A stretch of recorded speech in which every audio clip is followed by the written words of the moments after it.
Hey, this is Nasty Neal. Some of you may know me as Nasty Neal. Some of you may know me as the internet icon, the pride of the pilgrims, the most honest man in all of podcasting, Jackie Jones. I wasn't sure which one to put this on.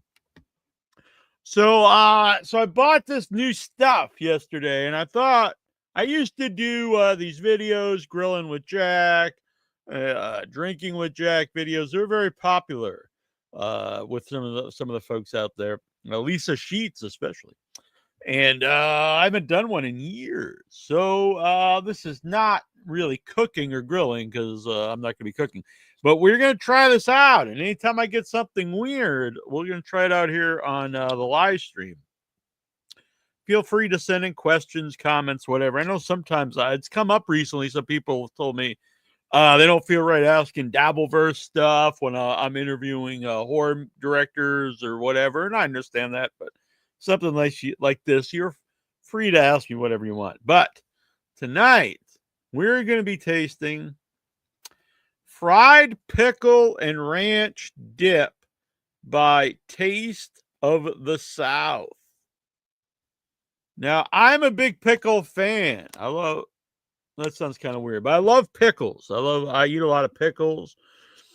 I even sometimes bring pickles on my walks for snacks. That sounds odd. But no, I'm a big fan of pickles, and I do prefer like a dill pickle, but I'll try any kind. I like how different spicy pickles, bread and butter, whatever you got. And if when I'm out with my brother Troy does not eat pickles, our mom doesn't eat pickles. I'm definitely the guy. When I'm out with family or friends who don't like pickles, I will take the pickle. Never turn down a pickle, they say. And there's been a real rise in pickle flavored foods lately. There's like gummy pickles. Sonic has all kinds of pickle stuff, like a pickle burger, a pickle chicken sandwich, a pickle not a pickle milkshake, pickle slushy. It's just insane madness. But this actually sounds like something I would like. Now, I also enjoy a fried pickle.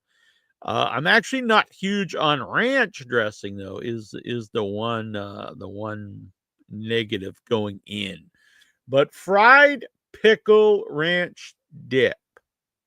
So let's try this out. This is going to be episode 1 of many, or maybe the final one. Who knows? Maybe this could be the pilot, could be the canceled pilot. So as you can see, it's not even open. Here's the plastic over the top. It's a natural pickle scent. Sometimes you get these pickle flavored things, and it's like, especially like if you get like a gummy pickle thing, like it smells like what a pickle would smell like, I guess, but in the form of candy, and it doesn't really smell like a pickle. It smells like dill and salt maybe, but this actually smells picklish. So I'm more of a carrot guy, but I brought down both carrots and celery sticks here in this bowl. So we're going to start off with the carrot. I'm the only one who'll eat this, so if I double dip, it's fine. Now, if there's other people eating this, you don't want to double dip.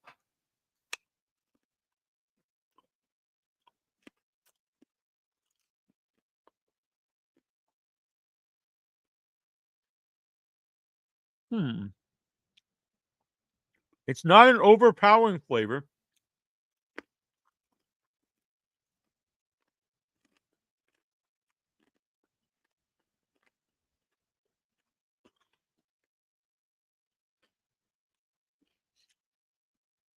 Definitely picking up the dill. Not really. It's actually very good, but it's not like this overpowering, crazy, intense pickle flavor like you get in some of that stuff, which is, to me, that's more like a novelty. Where this is something I could definitely just eat. It tastes good. I don't really get any fried pickle to me though. It's like it's a dill pickle. Now, for fairness, we will also try with the celery stick.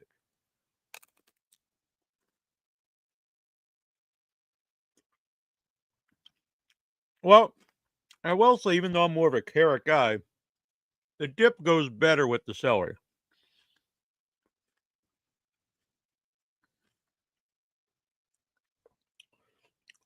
Celery has less flavor by itself, so you don't have the contrasting, battling flavors between the carrot and the pickle.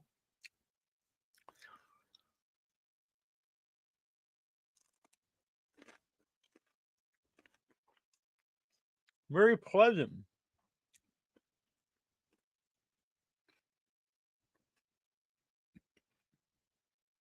Not insanely salty, not insanely tangy. It's not an artificial pickle flavor. This is a natural dill.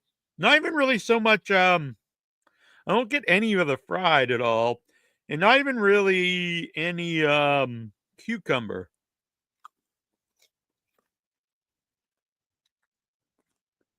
Hmm.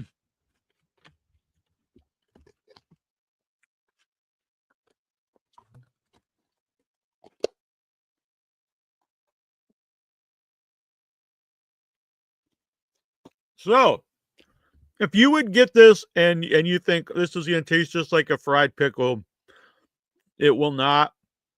But if you want to buy this because you actually think it'll be good, it is. It's actually it's much tastier than I expected. It's not like a pure novelty item where it's just like hitting you over the head with artificial pickle flavor. It actually tastes like a dill ranch, basically. A little bit of tang, not overpowering at all. I don't get any of the fried flavor to it, which may be for the best. I'm not sure what that would be. So I would recommend this, but I would recommend this actually just as an item that tastes good with celery. It probably tastes good with a pretzel, maybe, or whatever you chips. I guess I should have brought some chips down. I don't really eat a lot of chips. So this is very exciting stuff, folks. So I would recommend that as an actual item to eat. From the same company, I bought this too. Bacon wrapped jalapeno popper dip. Now I don't want to over stimulate the audience. I don't want to get Lisa Sheets out there too excited, or anybody else that happens to be watching this, maybe Nasty Meal, Vagina Wrinkle. So I'm going to save this for episode 2 because you have to leave people wanting more. And who will not want more of this riveting content? So next time, folks, look forward to Nasty Neal Eats Bacon Wrapped Jalapeno Popper Dip, also by Taste of South. They made some other ones. One was like a beef dip. And I like beef, but a beef dip does not necessarily sound too appetizing to me. I'm right though. I'm a carrot guy by themselves, but the dip goes much better with the celery stick than it does with the carrot.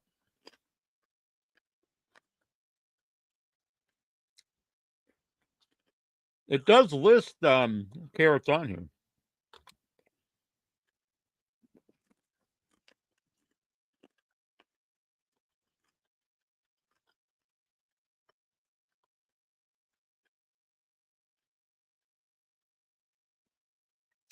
So it's great with pretzels. I do think it would be good with pretzels. Crackers, obviously, chips, carrots, celery, wings, I suppose, like buffalo wings, and burgers. Interesting. I could see that working well with a burger.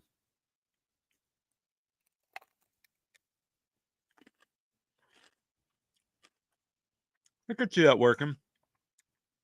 All right.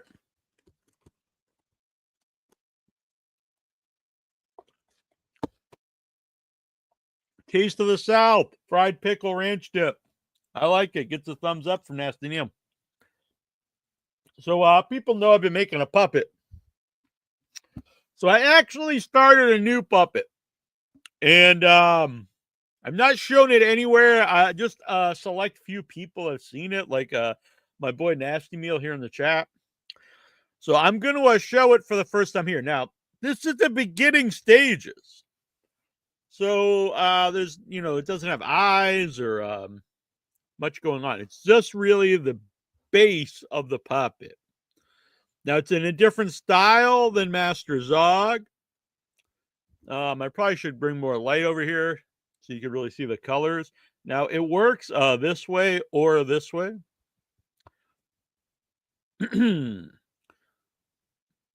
So I may actually build the skull up before I put the eyes on. I'm not sure yet, but I do like where it's going here. I'm gonna do some arms for him, and this will be the first Nasty Neal puppet that will go onto Etsy. Now we do have Master. I don't know what he's going to be called. So originally he was called Master Wog. And then people are like, Nasty Neal, Wog. I probably shouldn't yell that. In case I have like neighbors here from Britain. And they're like, that's like saying the N-word. I've got celery through my teeth. That's like saying the N-word in England. It's a racial slur in England. I'm like, what the hell? Well, and then they're like, well, that'd be funny. I'm like, nah, I don't want to, we'd be showing that. I played a movie at in England at Fright Fest. I don't want to be in there and all of a sudden the guy pops up and they're like, part of the audience is offended. I'm like, what the hell? And so then I just call him Master Zog. I was like, no one's ever a problem with Zog. Nah, I was wrong. Then they're like, whoa, dude. So apparently Zog means something out there too. You can look it up. Yes. No, we didn't get there. We go. So I don't know what he's going to be called. Trog, blog. None of that works. We'll figure it out. I don't know if I could put these both on at the same time. I think we could. I almost used his mouth to pull down. Let's see. See, this guy's a little bigger. There's obviously more stuff going on. It's a more sophisticated puppet. Not as much going on here, but he's also not finished. A lot of stuff going on here. I've actually been contacted too for a few things. So, Master Zog or whatever his name will be will not only be in my film I'm making Arbor Day, but he's going to be in another film next year by my friend Adam Newman, a New England filmmaker. He loves the puppet. Asked if he could use it in his movie. I was like, absolutely. So it's the whole Zogverse. He'll be it's like the MCU. It'll be a continuing universe. Which is interesting because in Arbor Day there are some characters from other films. There's Backwoods Bob from End Zone 2, Rex from Ninja Badass. That's kind of cool. What do we got here? Whoops. Nasty Neal, please provide your case for why the Duke should forgive your insolence and allow your long-awaited return to the Stuttering John show. Do you denounce Shuley and Carl? So right here, I'll show you that I'm a man of my word. Because I'm not going to denounce. If I came on here and I denounced other people, it would be like, well, can I trust this guy? How can I trust Nasty Neal? He was on with Carl and Shuley. Then he's off. And then he's like, fuck those guys. Now, this is how I think. This is how you should think, too. That's like if a girl cheats on their significant other with you. What does that mean? That means they'll probably cheat on you down the road. Now, if I come on here and I denounce Carl and Shuley for when I was already on their show, what would that tell me to a smart, intelligent man like Stuttering John? That would tell me that down the road, I too will denounce Stuttering John. So yeah, I'm going to take that. I'm just going to say, no, I'm not going to denounce anybody unless they do something to me personally.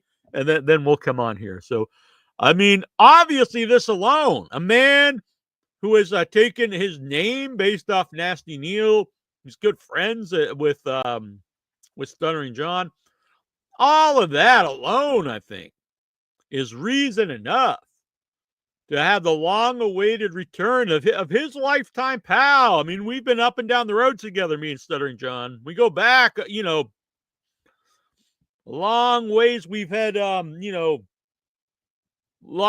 conversation once. So he needs Nasty Neal back on the Stuttering John show. His other pals like Rob Saul, he's my buddy, and Clay Dabbler likes me. He's actually been Clay Dabbler. Honestly, has been really supportive of the puppets. I've been thinking, what do you think about this, Nasty Neal? I have a lot of celery stuck in my teeth from eating that dip, but a Clearwater Chad puppet. That's what I've been thinking about. He's kind of like a living puppet already. I really think he would. I could make a Clearwater Chad puppet. Get some blue Hawaiian fabric to make the shirt. Good to go. Hello, Mr. Yeager. Well, hello, Todd Yeager. It's good to see you. Todd Quality Yeager. You either got to choose the final boss or stuff. Well, that's an easy one, I would have to say, Chow.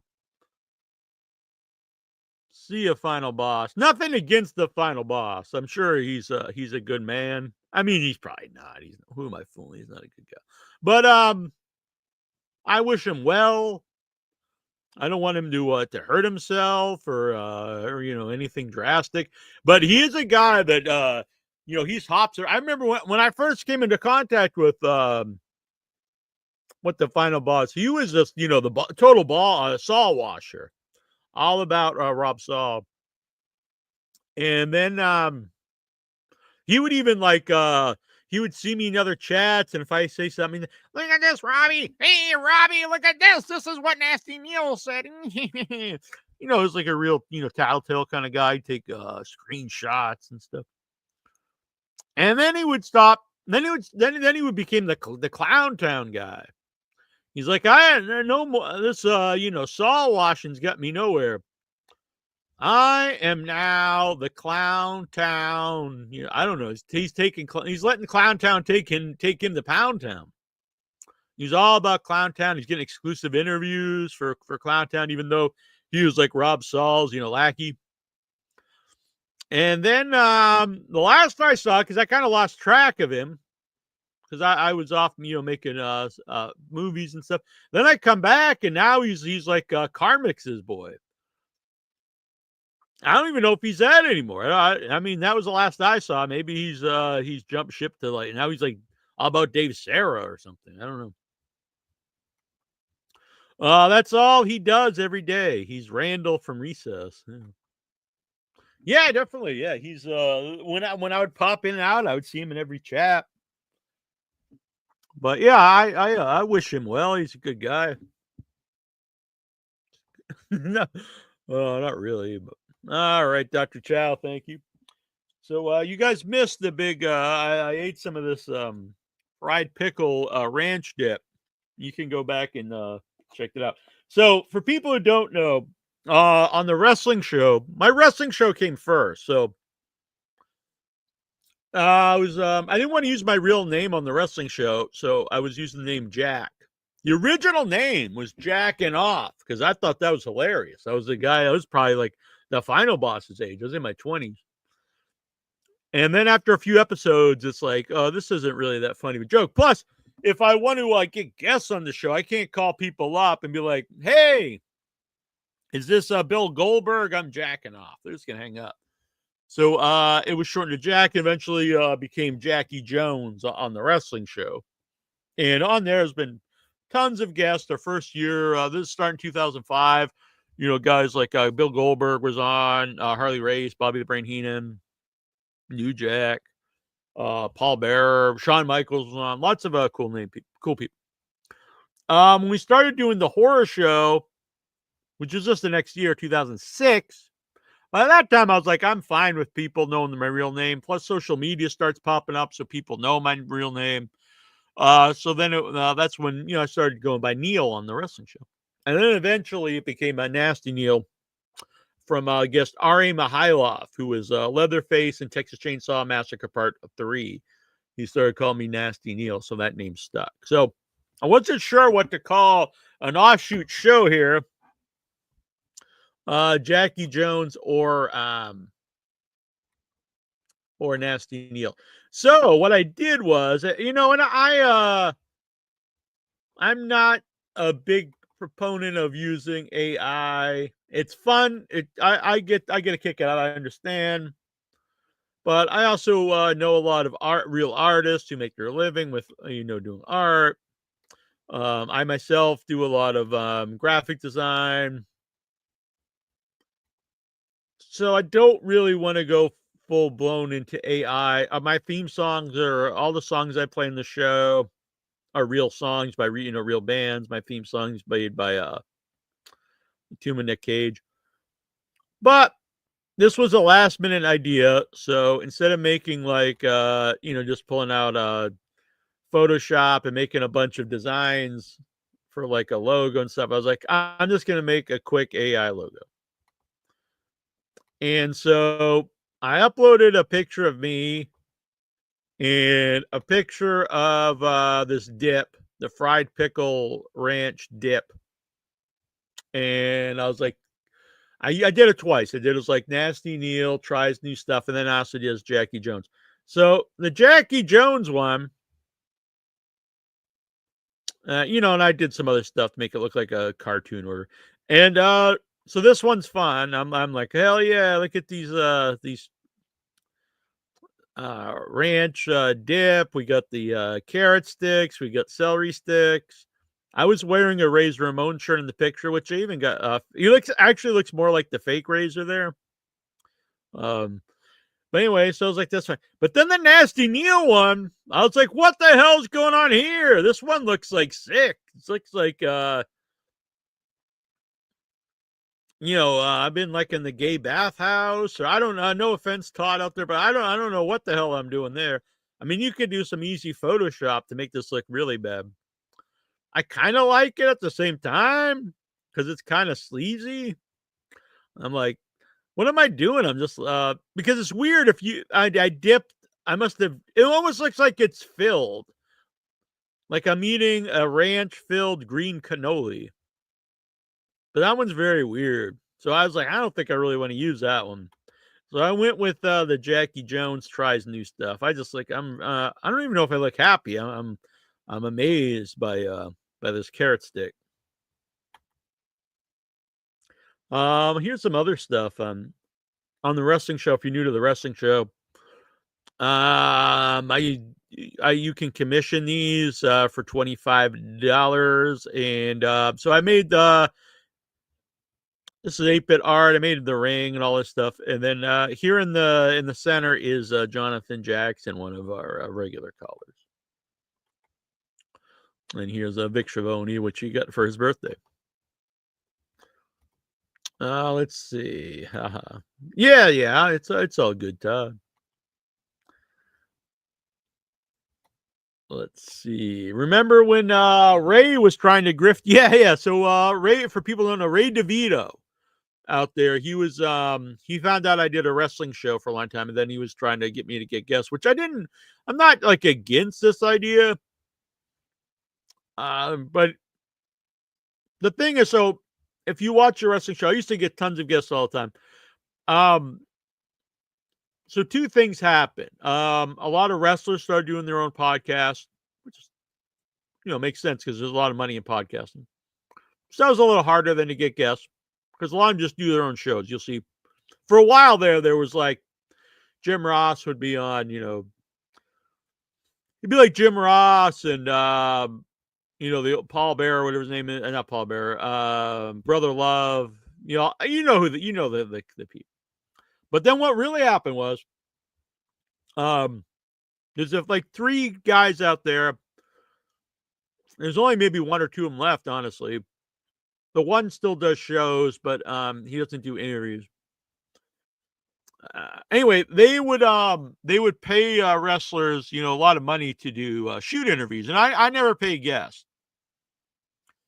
And so I would even ask people like that I had known for a long time, like Buff Bagwell. He was like, he wanted to plug something. He's like, okay, you want to come on the show? And he called me up and we're talking, yeah, blah, blah, blah, blah, blah. Then it was like, well, the rate's like X amount for an hour. And it was like $500 for like, I'm like, well, wait, what? And he's like, well, yeah, that's my rate for an interview. And I was like, oh, I don't pay the gas. And he was nice about it, but basically he's saying like, there's these a few podcasts that pay, all the wrestlers $500 at least to do these shoot interviews. And I was like, well, I get that. Why do one for free if this, Jay Brown's going to pay $500? So not really a lot of guests anymore on my wrestling show because I'm not going to be paying people. Now, I probably could find people who won't get paid, but it's a lot different. So anyway, Ray DeVito was asking me about getting wrestling guests, and he what? So I actually even offered some people that I thought would do it, and none of them worked for him. He wanted like a very specific group of guests. Because he really didn't know anybody from the 90s. Some people I suggested, like guys from like the Nitro era. He wanted they had to be people that he grew up with from the 80s, which is fine. So, a lot of them are no longer with us. So I can't get, those people. So I was thinking, I was like, maybe like Tito Santana, Greg the Hammer Valentine. There's a group of guys I've had on the show that would probably do it, but they would probably want money. And so he was going to pay them, but he never gave me like an amount. And so I didn't really want to contact these people. Plus, another thing is, what am I getting out of it? And I'm not like saying, I'm here to get like some off Ray DeVito. But if I'm booking like these guests from people that I've known, and going to set them up for him, which is time consuming, have to contact them, set up, times, and you never know when Ray's live. Plus, without really knowing how much he's going to pay them and stuff, I was like, why would I even do this though at this point? So I didn't. So, but yeah, if I got something, if there was something in it for me, and again, I'm not saying he's gonna kiss my ass or anything, but at least offer me something out of the deal. I'm not really sure what the point was. And then, yeah, after that, he still will text me, or not text me, but DM me, going live at 8:42, Punk. Are you into it, Punk? And then every once in a while I'll reply, but he never reply. He never actually replies. He will just send that he's going live. Yeah, I don't know if you know this, Chow, but Bagwell just last month lost his leg. He had to get his leg amputated, and he's his plan is to come back to the ring. He wants to actually wrestle again.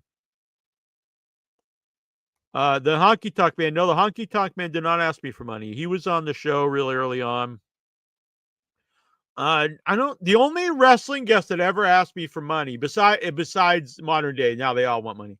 But when we were doing the show from 2005, probably to about 2000, I don't know, maybe 16, 18 is when people started to ask for money. But there was over 10 years where no one even asked for money, and I've never paid any of the guests. But the only person was two people actually, Abdul the Butcher, and which we didn't have on. Did meet him though, and who's the Virgil? He was really the only guy back then that would ask for money, and he'd be like, couple minutes, couple dollars. And this was when we were going to Fan Fest a lot, so it was myself and OIB I do the show with, and the wrestling show, and so we were there and we talking to people in person, and Virgil was always like, couple minutes, couple dollars. I got this guy over here is gonna pay me $10,000 for a 10-minute interview. I'm like, I find that very hard to believe. But yeah, we have a Honky Tonk Man interview on the in the archives. Yeah, that's another thing. I remember because one of the last times I think it was the last time I was on Ray DeVito's show, and then he had this weird thing that me and Liam like I can't remember now, but somehow me and Liam like were to blame for trying to set up like a was it like a roast or a roast battle with him and I forget that guy's name. He's really unfunny stand up. No offense to the guy. Yeah, but somehow it's like me and Liam were to blame, and me and Liam like knew the details, and he didn't. It was I was very strange, and anyway, that's when people started to be like that Nasty Neal would get DeVitoed. I saw that on X. Wow, I didn't know he was gonna. Yeah, that's his plan. Um, I don't foresee him wrestling. I think if you would have been like in his 20s maybe and lost his leg, he could maybe then eventually. When you're in your 50s and you're a big guy,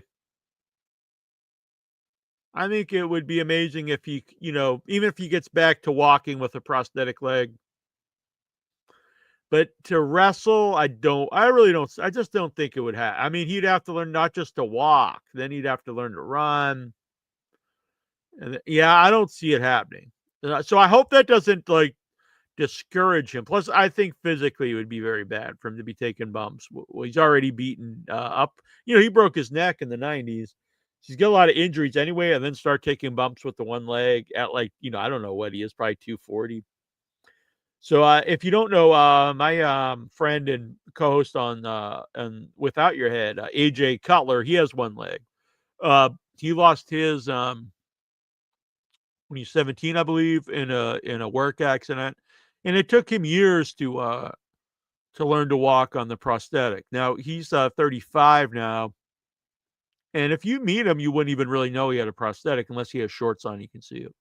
Gets around fine, but again, like he lost it in his teens, and it took him a few years to learn how to walk with the prosthetic. So I think that's a lot different than a guy who's already taken a lot of physical punishment and is in their 50s and would then want to become a wrestler, not become a wrestler, but get back in the ring. I don't really see it happen. Abdul the Butcher got out of paying the Hannibal for the Hep C lawsuit. Yeah.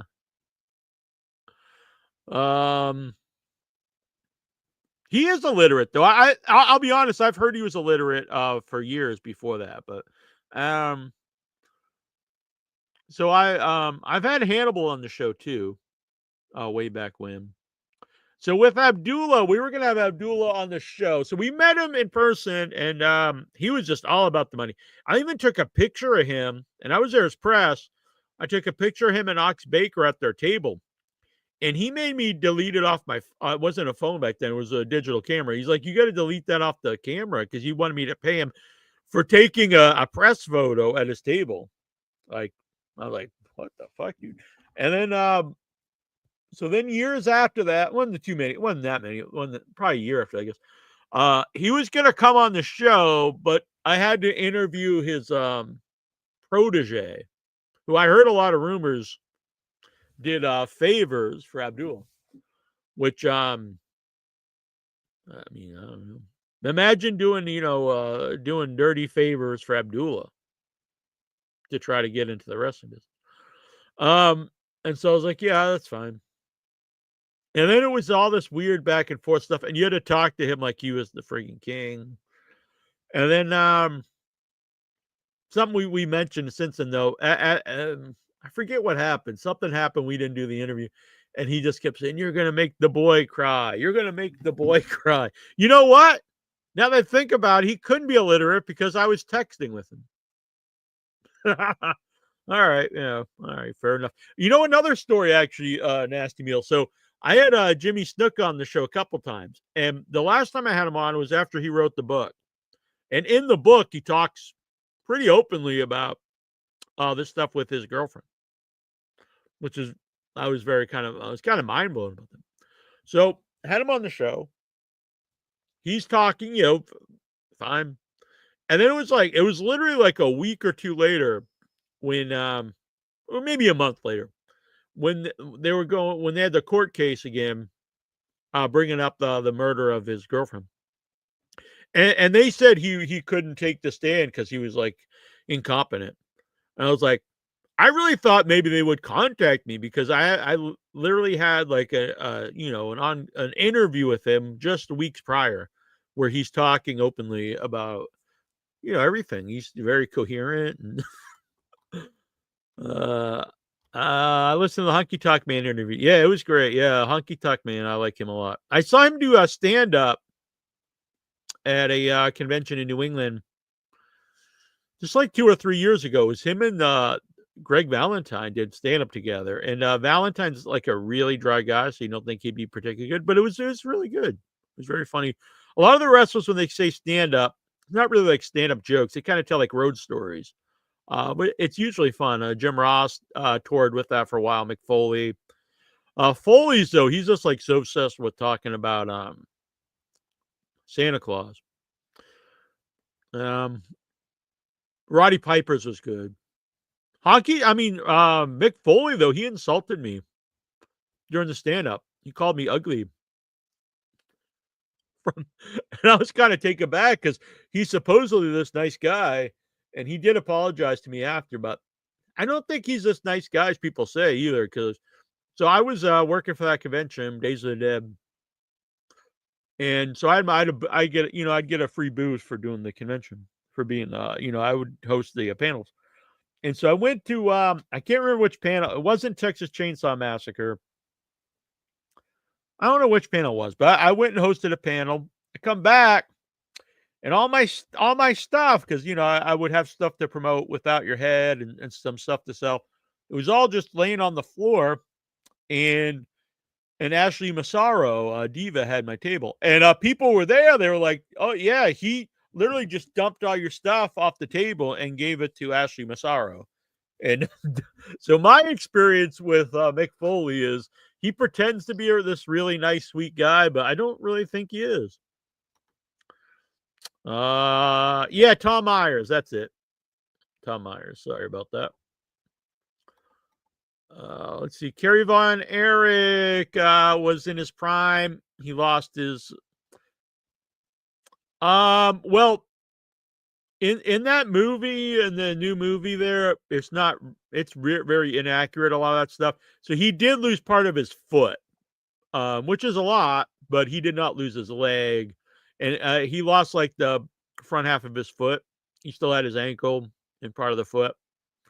Yeah, I know in that recent movie, like they showed him like losing like the foot up to like the knee or something, but that's not accurate. But still, to even get back in the ring pretty quickly after losing part of your foot. I mean, that's how he lost the foot. So he had the foot injury, and his dad made him, get in the ring real quick, which led to him getting part of the foot amputated. Now, there's a story where I think he's wrestling Colonel De Beers in the AWA, and like the boot actually came off, and that's how a lot of people find out, because he really kept it a secret. He would keep it a secret from the other wrestlers. Yeah. So yeah, it's funny, as I was telling the story, I'm like, oh yeah, but I was texting with Abdullah. Well, Abby is gay. I saw a shoot interview with Abby where he literally has his arms wrapped tightly around Rob Feinstein. Well, he's I don't know if necessarily. I mean, I guess if you're having sex with a man, it's gay. But it was like basically trying to get. I know this is just a legend out there, so I don't want anyone to sue me. But to get like these young, not I mean he was of age, but still like a young wrestler was supposedly doing things for him. I don't know. And it worked out, because I don't think I've ever heard of that guy again. I'd have to try to find my old messages to even see his name. I know they even gave him some award at Cauliflower Alley Club. They gave him like Future Legends Award or something, this kid. Made me think it was all just, oh yeah, that's Abby's boy. Let's give him some. Let's see. I've seen clips of Honky Tonk Man stand up. Yeah, definitely like a one man show. That's pretty much how all the wrestling ones I've seen. I think Colt Cabana's is more like jokey, like stand up, but I've never seen it. Um, Not a huge Colt Cabana fan. We had Colt on the show, and it was just like everything we asked, and he was just like, he was just trying to be like, he wouldn't really answer anything. It'd be like, do you remember working with blah blah blah? And he'd be like, work? What do you mean? Like at McDonald's? And like a couple times it's funny, but the whole interview, I'm like, yeah, okay, we get it, buddy. Oh yeah, Todd, you're a good man over here. Dolph Ziggler supposed an actual hack. Yeah, I believe so. Dolph Ziggler is supposedly an actual hack comic these days. Maybe In Your Head can have Raja Jackson. Yeah, I actually know someone who's friends with Rampage Jackson, but from what I understand, I don't think they have a great relationship, Rampage and Raja. So, but that's crazy. This is Goosey for some of the new people here. Anthony Overstar. If you guys haven't seen it, I mean, maybe I could pull it up.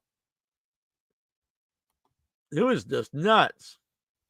So what happened was, Raja was at this indie wrestling show, and some like indie guy, he thought Raja was a fellow wrestler. So he grabs like a beer can. Well, not a beer can, not like a beer can, grabs a beer can, and he does this work punch to the head. And you can tell it's work. So what he does is he squeezes a can so the beer flies, but he doesn't really make contact because the guy just stands him. And then other people like, well, this is a guy's gonna work. Well, first he's like, why aren't you selling that? And so anyway, long story short is this wrestler thought that Raja was a fellow wrestler, and he wasn't. And then to that guy's credit, he apologizes and shakes his hand.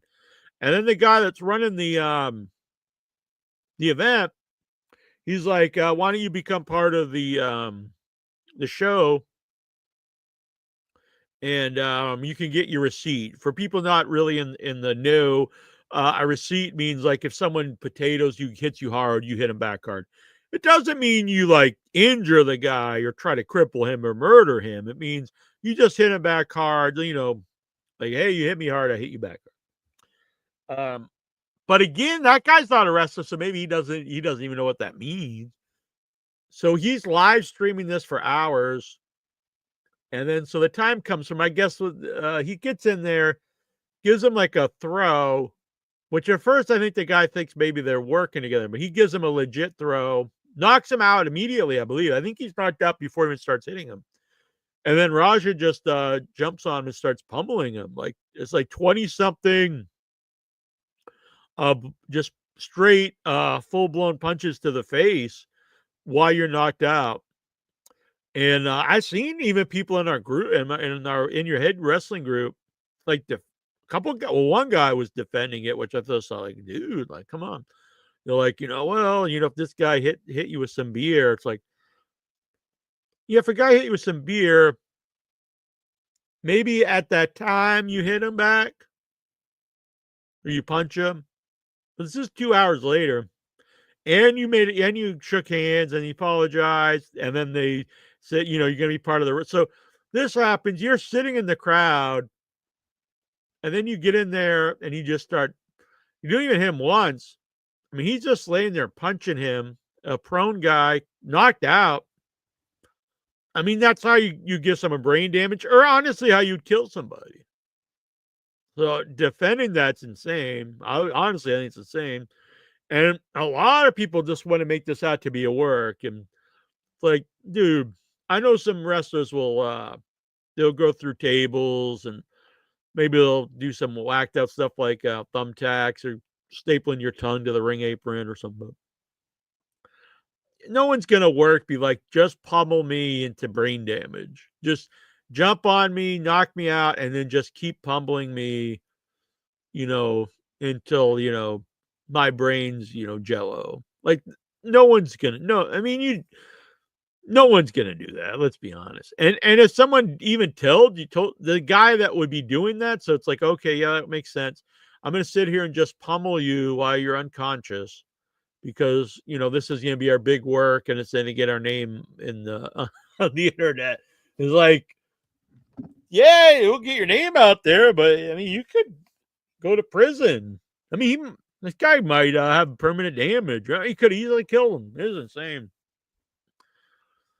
The thing is, though, see, if he would have done it right then, I would say, yeah, he snapped. But he did it like 2 hours after. And he was live streaming the whole time and talking about how he was going to do this. He was just going to start hitting the guy for real and no one could stop him. So it was really premeditated. It wasn't like the guy hit them with the beer and then he snapped and punched him. He thought about this for hours. So that's like, that's premeditation. It's not really just he snapped. It's kind of like when people say about Benoit having roid rage, but he killed his family over 3 days. So it wasn't like he just snapped and killed him. But yeah, that's nuts. I'll probably play it on In Your Head. So for any new folks here, In Your Head's live on Tuesdays at 9 p.m. Eastern. Me and the OIB. And probably Troy will be on this week because we'll probably be talking about the AEW pay-per-view. All right, so fried pickle ranch dip. I approve. It's good stuff. And on the next episode, but again, to reiterate, if you think this is going to be like you're just like eating like if you just grabbed a bunch of fried pickles and ground them up, it's not like that. It's not this overpowering pickle taste. It's actually a pleasant taste. It's really more like I would call it a dill ranch with a little zing. It's not. I don't really get the fried part, and it's not really even a lot of pickles, but it tastes very good. And so next time we're gonna try the bacon wrapped jalapeno popper dip. This is exciting, riveting stuff, folks.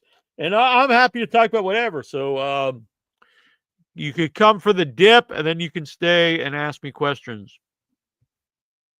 You can also super chat. You have to be a cheapskate. Carrots aren't free, All right.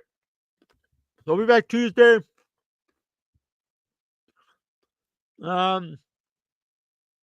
That's tomorrow, isn't it? What the hell day is today? Today's Monday. I was thinking it was Sunday. All right. Yeah, I'll be back Tuesday for In Your Head. This Thursday, Without Your Head. A horror movie show. We got some plans in the works. Me, AJ, and Tara, and the terrible one, of course, Terrible True, which we may announce Thursday. We're having a private meeting tomorrow. We'll see how that goes. My boy here, Nasty Neal, he's trying to get me back on my old pal Stuttering John show. We'll see how that goes. Making some puppets. And until then, it's Nasty Neal eating a carrot. Got a video I can play us out with?